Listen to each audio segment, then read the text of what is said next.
So hello everyone, कैसे आप सब? आप सबका स्वागत है। सबसे पहली बात तो मेरे इस यूट्यूब चैनल पे गाइस, और आज जो हम पढ़ने जा रहे हैं वो है कॉस्ट के रिलेशंस। इससे पहले आपने कॉस्ट के सारे कंसेप्टों को पढ़ा, उसके डायग्राम्स को पढ़ा, पूरे कंसेप्ट आपको मैंने क्लियर कट में समझा दिए। अगर आपने अभी तक मेरी वीडियोस को नहीं देखा है तो प्लीज जाइए चैनल पर जाकर वीडियो को देखिए, सब्सक्राइब कीजिए, शेयर कीजिए, लाइक कीजिए। तो अब जो हम कॉस्ट के रिलेशन पढ़ रहे हैं, जिसमें सबसे पहले हम दो रिलेशन को पढ़ेंगे कॉस्ट के। पहला है relation between AC and MC, और दूसरा जो रिलेशन है गाइस वो है टीसी और एमसी। ठीक है, आइए स्टार्ट करते हैं। तो एसी और एमसी के रिलेशन में पहले हम डायग्राम की तरफ मूव करते हैं। देखिए, अगर आपने किसी भी कंसेप्ट में डायग्राम अगर अच्छी तरीके से बनाया है ना, तो याद रखना कि एक्सप्लेनेशन को टीचर ज्यादा रीड आउट नहीं करेगा। क्यों? क्योंकि अगर आपका डायग्राम ही अच्छा होगा तो टीचर को ऑलमोस्ट ये लग जाएगा कि जिस पर्सन ने डायग्राम भी इतना अच्छा बनाया भाई, तो उसकी एक्सप्लेनेशन कितनी अच्छी होगी। लेकिन अगर आपका डायग्राम ही बेकार बना हुआ है और आपने एक्सप्लेनेशन बहुत अच्छी लिखी हुई है, तो टीचर उस बात को इग्नोर कर देगा और फ्रीली ऐसी मार्क्स दे देगा। तो आपने इस बात पे जरूर ध्यान देना है कि डायग्राम जो होना चाहिए आपका, वो बहुत ही मोस्ट इंपॉर्टेंट होना चाहिए। अब इनकी जो शेप्स है डायग्राम की, ऑल्दो मैंने उन शेप्स को पहले ही क्लियर बता दिया कि कौन सी शेप का डायग्राम किस फॉर्म में बनेगा। कोई भी एसी जो होता है वो लॉ वेरिएबल प्रोपोर्शन के कारण यू शेप का होता है, एमसी किस फॉर्म में होता है, ये सारे कंसेप्ट मैंने बता दिए अपने वीडियोस के अंदर। तो इसमें अगर आप देखो, अगर स्टार्टिंग के पैटर्न के अंदर, तो when MC is less than AC. अब देखिए, इस फॉर्म में एसी जो है वो ऊपर है और एमसी कहां पर है? नीचे है। अब एसी ऊपर है, एमसी नीचे है, तो when MC is less than AC तो एसी फॉल्स। अब देखो, एसी यहां पर फॉल हो रहा है जैसे जैसे आउटपुट बढ़ती जा रही है। अगर आप आउटपुट की तरफ मूव करेंगे, देखो जैसे जैसे आप आउटपुट की तरफ मूव करते जा रहे हो, आगे की तरफ बढ़ता जा रहा है, तो एसी भी फॉल हो रहा है और देखो एमसी भी फॉल हो रहा है। तो when MC is less than AC, जब एमसी कम होता है एसी से, तो AC falls with increase in output. जैसे जैसे आउटपुट बढ़ती जाएगी वैसे वैसे एसी फॉल होता जाएगा और एमसी भी फॉल होगा, राइट। अब आती है बात नंबर दूसरी। लेकिन आपको मैं एक बात बता दूं क्या, कि कोई भी कर्व अगर किसी भी कर्व को नीचे से ऊपर की तरफ काटता हुआ जाता है तो वो उसके मिनिमम पॉइंट पे काटता है, अगर वो ऊपर से काटता हुआ आता है तो उसके मैक्सिमम पॉइंट पे काटता है। ये दो बातें ध्यान से सुनना। कौन सी वाली? पहला, कि जब एमसी, देखो अब एमसी क्या कर रहा है, एमसी इसको नीचे की तरफ से काट रहा है। जैसे एमसी इसको नीचे की तरफ से काट रहा है तो ये वाला पॉइंट, ये वाला एसी का, याद रखना, ये एसी का मिनिमम पॉइंट है भाई, एसी का मिनिमम पॉइंट। ठीक है, लेकिन अगर ऐसे ही कोई भी कर्व ऊपर की तरफ से काटता हुआ आएगा तो वो उसके मैक्सिमम पॉइंट पे काटता है। तो इस पॉइंट पर एमसी जो है वो एसी के, इस पॉइंट पर एमसी एसी के उसके मिनिमम पॉइंट पर काट रहा है। जैसे ही एमसी एसी को उसके मिनिमम पॉइंट पर काटता है तो इस ई पॉइंट पर AC is equal to MC हो रहे हैं। देखिए, when MC intersect AC at its minimum point where MC is equal to AC, MC AC के बराबर है। कौन से पॉइंट पर? At E point. Sir E point का मतलब क्या है? हर जगह पे हम देखते हैं ई पॉइंट लिखा हुआ है भाई, ई का मतलब होता है इक्विलिब्रियम। तो किसी भी चीज को, जो दो चीजें आपस में इंटरसेक्ट कर रही हैं, तो वो इक्विलिब्रियम पॉइंट कहलाती हैं। फिर आता है next third one, when MC is more than AC. अब आफ्टर अगर इंटरसेक्शन की बात करूं तो देखो एमसी भी राइज हो रहा है और एसी भी राइज हो रहा है, राइट। एमसी भी राइज हो रहा है, एसी भी राइज हो रहा है, लेकिन अब एमसी ज्यादा है किससे? एसी से। तो देखिए, when MC is more than AC और AC rises with increase in output. अब एसी क्या हो रहा है? जैसे जैसे आउटपुट बढ़ते जा रहे हैं तो एसी भी बढ़ता जा रहा है। तो 3 नंबर का या 4 नंबर का अगर ये आ जाए तो आप इसमें क्या करोगे? डायग्राम बनाओगे और इसकी 3 पॉइंट्स की एक्सप्लेनेशन कर दोगे। किसी बच्चे पूछते हैं अधिकतर ये कि सर क्या डेफिनेशन लिखना जरूरी है अगर कभी रिलेशन आ जाए? तो नहीं भाई, डेफिनेशन की कोई नीड नहीं है, क्योंकि उसने आपसे सिर्फ और सिर्फ रिलेशन पूछा है। तो आप क्या करेंगे? सिर्फ और इसके पॉइंट्स को लिख देंगे, आई मीन रिलेशन को लिख देंगे, डायग्राम्स बनाएंगे। अगर हो सकता है तो साइड में इस जगह पे आप इसके फॉर्मूलों को लिख दें। जैसे मैंने आपको फॉर्मूला बताया था कि एसी का फॉर्मूला क्या होता है? TC divided by quantity. MC का फॉर्मूला क्या होता है बच्चों? टीसीएन माइनस 1 या टीबीसीएन माइनस टीबीसीएन माइनस 1। और एक और फॉर्मूला होता है delta TC upon delta Q. लेकिन ये कब लगता है? जब क्वांटिटी में चेंज हो। अगर नहीं समझ आए तो वीडियो देख लेना, आपको डिटेल में समझ में आ जाएगा कि इसके अंदर क्या दे रखा है। ठीक है, तो इसी कंसेप्ट को करेंगे। लेकिन एक बात जरूर ध्यान से सुनना, जब कभी भी आप रिलेशन करोगे, इस आपके जो एग्जाम्स आने वाले हैं उसमें अगर आप ये रिलेशन करोगे तो आपने एक बात ध्यान से सुननी है। कौन सी वाली? कि हेडिंग जरूर डालना, रिलेशन बिटवीन किसके बीच में हो रहा है। कुछ बच्चे क्या करते हैं? सीधा आंसर लिखते हैं, डायग्राम बनाते हैं, एक्सप्लेनेशन करना स्टार्ट कर देते हैं। कुछ बच्चे क्या करते हैं, डायग्राम ही नहीं बनाते, सीधा एक्सप्लेनेशन कर देते हैं। अरे अगर आपकी पिक्चर नहीं होगी तो आपके चरित्र के बारे में कैसे पता चलेगा? तो अगर पिक्चर दे रखी है और साथ में चरित्र है तो हमें ये पता है कि ये पिक्चर है और ये इसका एक्सप्लेनेशन है। So that is very much important. ठीक है, समझ आ गया आपको? 3 या 4 नंबर का आएगा, इसी फॉर्मेट में आएगा। कौन कौन सी बातें बताई हैं? एसी फॉल हो रहा है, एमसी भी फॉल हो रहा है, लेकिन जब एसी फॉल हो रहा है तो आउटपुट राइज हो रहे हैं। दूसरी बात की एमसी एसी को कौन से पॉइंट पे इंटरसेक्ट करता है? एमसी एसी को उसके मिनिमम पॉइंट पे इंटरसेक्ट करता है। ये बात मैंने अभी आपको बताई कि कोई भी कर्व अगर नीचे से ऊपर की तरफ काटता हुआ जाएगा तो उसके मिनिमम पॉइंट पे काटता है, अगर ऊपर से काटता हुआ आएगा तो उसके मैक्सिमम पॉइंट पे काटता है। फिर इंटरसेक्शन के बाद एमसी भी राइज हो रहा है और एसी भी राइज हो रहा है, ठीक है, लेकिन अब एमसी क्या है? ग्रेटर है किससे? एसी से। सो ये 3 बातें आपने ध्यान से सुननी है रिलेशन बिटवीन एसी और एमसी का। आइए मूव करते हैं रिलेशन बिटवीन टीसी और एमसी के बारे में। टीसी की शेप इसी फॉर्म में बनेगी, एमसी की शेप इसी फॉर्म में बनेगी। यहाँ पे हम क्वांटिटी लिख देते हैं, ठीक है। और आपने एक बात जरूर ध्यान देनी है, क्या अगर वीडियोस नहीं देखी है तो जाके देखिए ताकि आपको रिलेशन समझ आ जाएगा। रिलेशन में relationship between TC and MC के अंदर देखिए सबसे पहले कि TC rises at diminishing rate. देखिए किसी भी रेट को अगर हम टीसी का रेट देखें या टीयू का रेट देखें या टीपी का रेट देखें तो हर एक चीज का जो रेट होता है वो एमसी पे डिपेंड करता है, यानी कि उसके मार्जिनल पे डिपेंड करता है। अगर टीपी की बात करूं तो एमपी पे डिपेंड करेगा, टीयू की बात करूं तो एमयू पे डिपेंड करेगा, टीआर की बात करूं तो एमआर पे डिपेंड करेगा। ऐसे ही अगर हम टीसी की बात कर रहे हैं तो वो किस पे डिपेंड कर रहा है? एमपी पे डिपेंड कर रहा है, सॉरी एमसी पे। तो यहाँ पे जो टीसी राइज हो रहा है, देखो यहाँ पे टीसी राइज हो रहा है, इस फॉर्म में राइज हो रहा है। कौन से रेट से राइज हो रहा है? डिमिनिशिंग रेट से। क्यों? क्योंकि एमसी डिक्लाइन हो रहा है। देखो एमसी डिक्लाइन हो रहा है ना, टीसी राइज हो रहा है डिमिनिशिंग रेट से क्योंकि एमसी डिक्लाइन हो रहा है, मार्जिनल कॉस्ट आपकी डिक्लाइन हो रही है। नेक्स्ट आता है कि when the rate of increase in TC stops. अब यहाँ पे स्टॉप हो गया, अब यहाँ पे राइज नहीं हो रहा क्योंकि इसके बाद ये क्या हो रहा है? नीचे की तरफ मूव कर रहा है।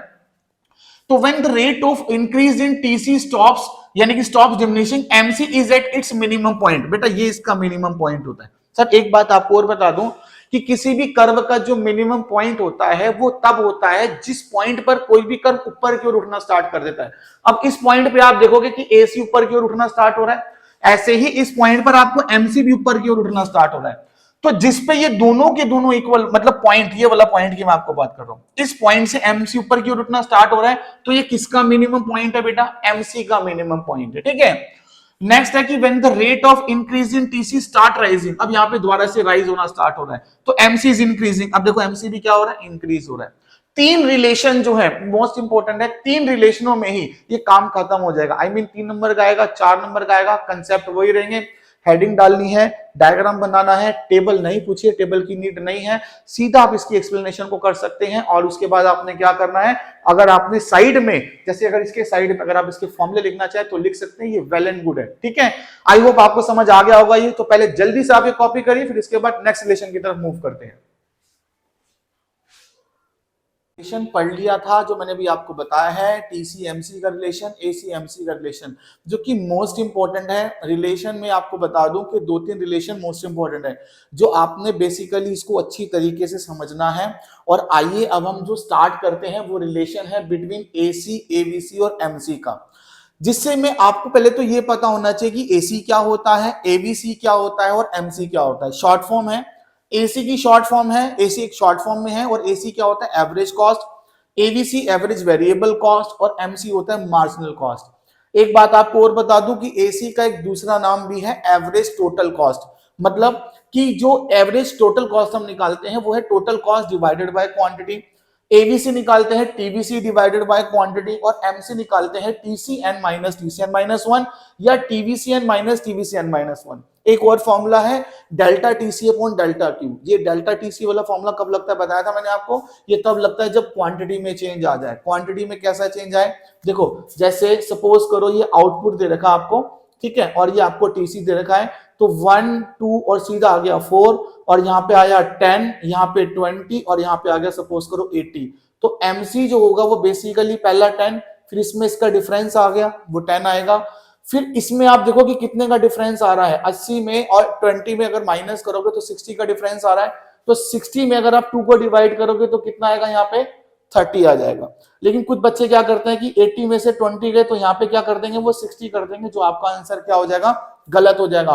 तो ये नहीं करना भाई, आपको बिल्कुल सिंपल कंसेप्ट समझा दिया कि delta T C upon delta Q तब लगता है जब क्वांटिटी में चेंज हो।